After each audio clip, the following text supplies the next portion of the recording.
Welcome back. You're still watching the Daily Roundup, and we're going to dive straight into our first interview. Now, the 2023 eGovernance Conference just ended in Tallinn, Estonia, under the theme Digital Innovation as Catalyst for Social Change. Now, the conference brings together strategists, decision makers, policy implementers, and donors to deliberate on issues around the future course for digital governance, with the objective of promoting a broader public debate on e-governance across the African continent. Now, the Deputy Minister of Information and Communication Technology, Theofelus, was one of the speakers at this esteemed event. And she now joins us virtually all the way from Estonia to share more. Good evening, Deputy Minister. Thank you so much for joining us. Good evening, John. Thank you for having me. Such a pleasure to have you on the show. Let's start out, by just understanding, the e-governance, conference lay grounds, for an inclusive and sustainable digital transformation. How does this aid Namibia in development, towards digitalization? Definitely, John. As you know, Estonia is one of the most digitally advanced countries in the world.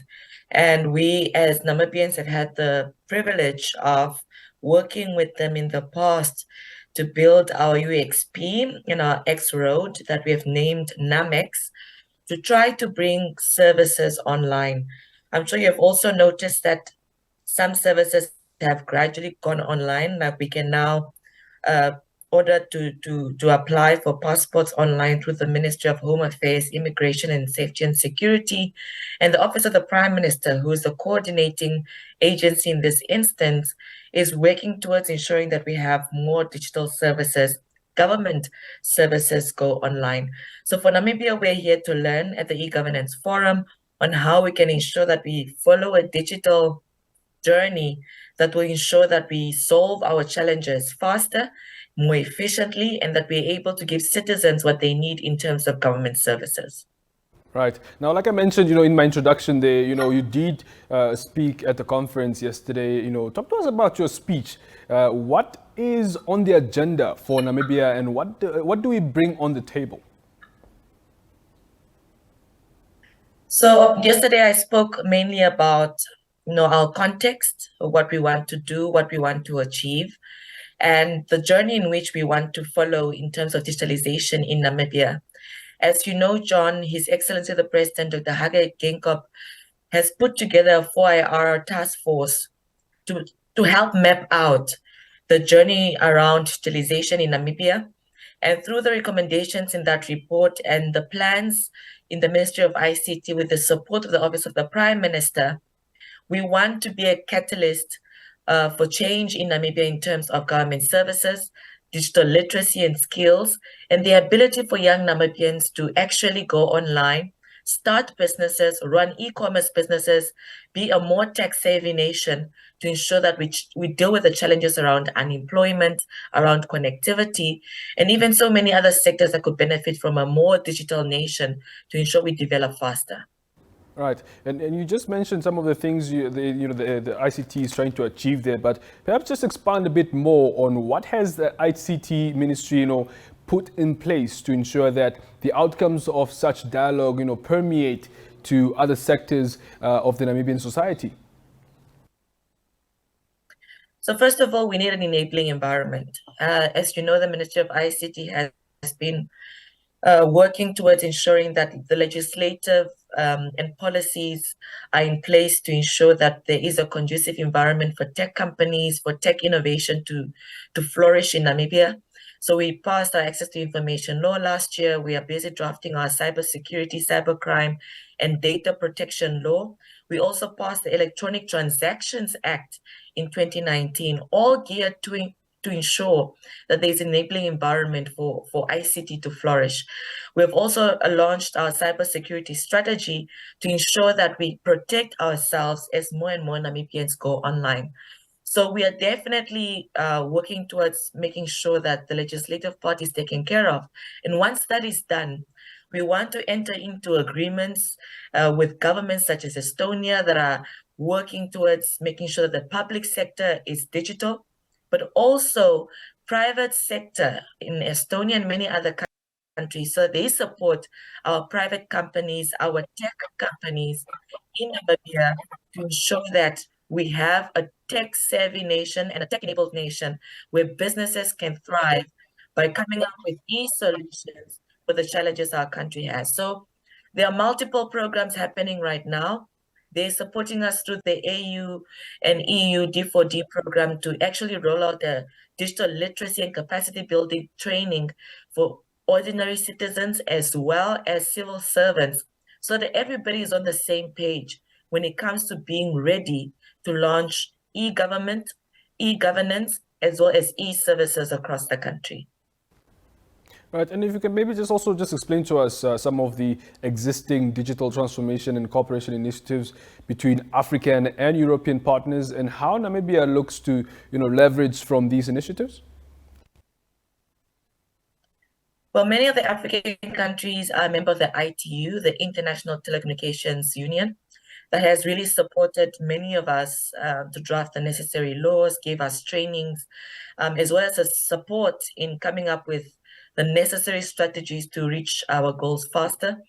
We've also worked with the Council of Europe that has assisted us in ensuring that we have the necessary funding to implement some of our programs. More recently, we are seeing more to more government cooperation or agencies, cooperations with private sector companies.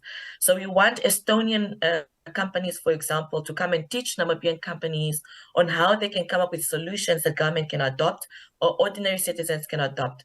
So these are some of the areas we have already collaborated on, and we want to grow these collaborations. Hence, our place here at the e-governance forum has really been where we have networked with multiple stakeholders, countries in Southern America, in Europe, in Asia, to see how best we can leverage from their experiences and possible collaboration to teach and learn, but also come up with tech solutions that we as Namibians can adopt in our everyday lives, and also teach our young people on how they can get the skills to create these tech solutions for our own needs. And looking at, just what you explained right now, I mean, teaching our Namibian kids, to be taught all these things, at what level are we looking to, to get this learned? Are we looking at tertiary? Are we looking at primary? At what level are we looking at? So we're taking baby steps.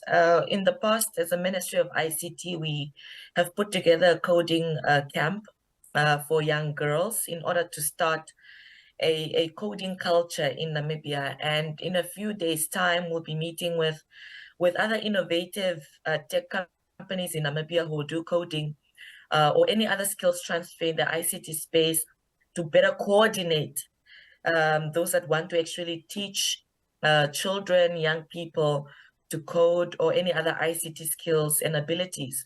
So we're starting very small. We're starting very early in terms of age for children in primary or secondary school.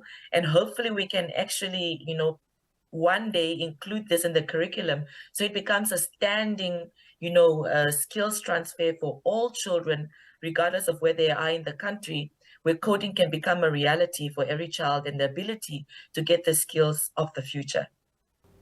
All right. And lastly, Deputy Minister, how far has Namibia come in regards to e-governance and in creating usable e-government tools, regardless of the level of education, like we mentioned earlier?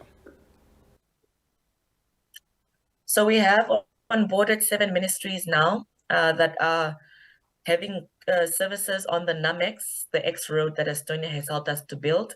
We want to onboard more services on that X road so that we are able to have the systems speak to one another. Because one of the challenges was that the systems don't speak to one another. So if one day we want to have a digital ID, for example, to allow every citizen to have their presence online and their data online, we want the Ministry of Home Affairs to communicate with the Foreign Ministry, as well as to communicate with the Gender Equality Ministry, where welfare and benefits are concerned, and also communicate with health, so we can have an e-health passport, for example, communicate with education, so that before even a child is placed in a school, their data is available for the Ministry of Education to better plan where they need to build more classrooms or schools and so on. So we we're really on a journey right now that is at its early stages, but we are learning very quickly. We have the support that we require, and more ministries and agencies are actually realizing that their services need to come online for us to better serve the Namibian nation, and for citizens to get these services literally at the click of a button, to allow government to give service delivery in a more efficient and effective manner. Well, Deputy Minister, thank you so much for making the time to talk to us, and thank you so much for representing the country in Estonia. Thank you so much.